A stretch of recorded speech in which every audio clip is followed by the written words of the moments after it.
Welcome back. Well, New Year's, it calls for new culinary experiences, and I really love trying new things, so this is right up my alley. Today, we're welcoming Chef Jonathan and Chef Nazih, and they're taking us on a Middle Eastern adventure. Welcome! Thank you, thank Hi, you. Chef. Appreciate Hello. you. Yeah. Thrilled that you're here. You always bring the flavor and such a beautiful presentation, but more than that, it tastes delicious always. So I want to start with you, Chef Jonathan. What are some of your favorite flavor combinations, and what makes it Middle Eastern flavor?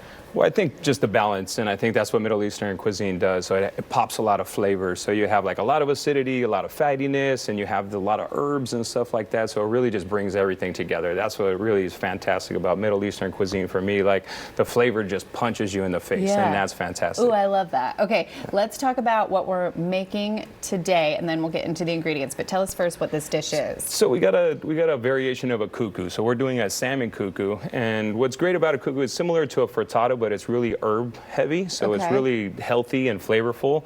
But it's got just tons of good stuff in it that just really pulls it together. So it doesn't have as many eggs as like a frittata does, but we kind of did like the salmon, so it adds that level of fattiness to it with the herbs. It really pairs really well. And you were saying this is a staple on the brunch menu at Delbar. Chef Nazih, let's talk about the ingredients that you would need if you were so adventurous as I am to make this at home. All right, we need some fresh herb like cilantro and green onions. I'm gonna put it together here. And also I need spices. I have turmeric, pepper, cumin, garlic, salt and pepper. Any particular spice that you have to have in your pantry to get this flavor profile, or the staple of Middle Eastern? A little bit of cumin, and salt and pepper. Okay. If you don't have the, I don't know, the crushed pepper or garlic, it might be fine, but it's better to have all these spices for this. And all right, some eggs. Mix this. And I noticed the fish. Chef Jonathan, talk about what you use in this kookoo and then what you could substitute it with. So there's just a million different variations with the kookoo. So I really enjoy the salmon aspect. So we use a Chilean salmon. So it's like it's got a lot of fattiness in it. So it's really kind of just adds more to that level of flavor and stuff. But really, we have another kookoo on our menu that is just more herb heavy. But you can do like an eggplant kookoo. You can do zucchini. You can do all kinds of different kind of kookoo's, and the sky's the limit. Definitely, with the purist and stuff, you're gonna more stick to the traditional kookoo, and they serve that on Persian New Year's and stuff like that. But this is just one variation, just kind of in Inman Park and Alpharetta are locations and stuff like that for brunch. This is kind of a midday meal, the kookoo.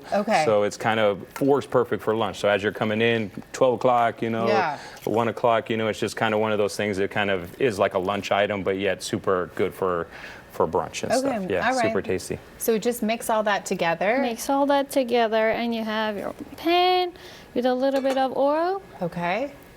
And then through the power of television, we already have one done. So you put it together in the pan, and then how long do you bake that for? For 10 minutes in the oven at 500. So a high heat, but not that long. No. Yeah, so you're really trying to get that color and stuff on there, and but not still overcook it. So the high heat will help like kind of get that caramelization going, but it's still going to be nice and juicy and not dry. Okay, I'm going to get this out of the oven just so our viewers can see it, because I know then there's some accoutrement that goes with it, and I'll use Chef your dishes. I got those for you, Chef Nazih. Okay, now tell us what's next, Chef.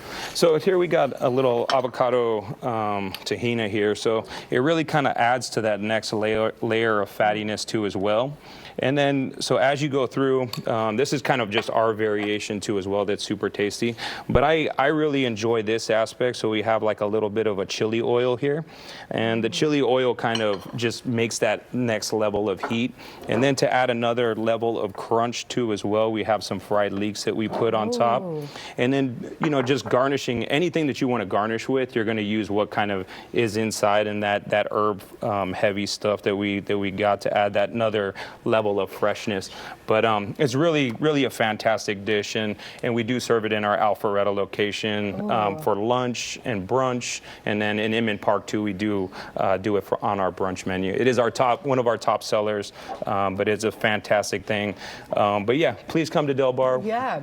Chef, let me ask you then, if I am served this so I know, can I eat that whole thing or do I have to share it with other people? I need to know, is it shareable or no? I think, like more just Middle Eastern cuisine is about sharing, but it is something, it's not too much. I think it's perfect just with because there's some acidity that's inside of the tahini mousse too as well, which will kind of balance all that out. But you want to share, that's what's going to invoke conversation and stuff like that. All right, Chef. Yeah, all really right, cool. I will share your beautiful food. Delicious. I'm going to try it during the break. Thank you, Chef Nazi. Thank you, Chef Jonathan, for being here. We so appreciate it. You always bring your A game. We love having you.